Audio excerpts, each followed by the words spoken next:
Lemon soda తాగుదామని ఇలా మధురానగర్కి వచ్చా. బాగుంది సోడా. లేదు ఇది సాదా సోడా ఏదో అంటారు అనుకుంటా, అదేనా లెమన్ సోడా అనుకుంటా. నేనా ఒక అమ్మాయితో వచ్చా, బాగుంది. నన్నే చూస్తూ నవ్వుతుందిరా.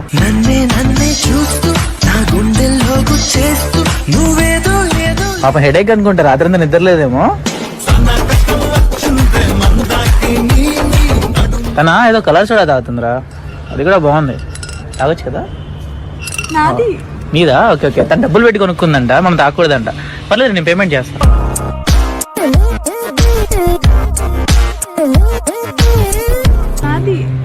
నీదైతే మీరు తాగింది. సరే పర్లేదు, నాది నువ్వు తాగు, నేనేం తాగుతా. ఎందుకట్లా? టేస్ట్ బాగుంటుంది కదా.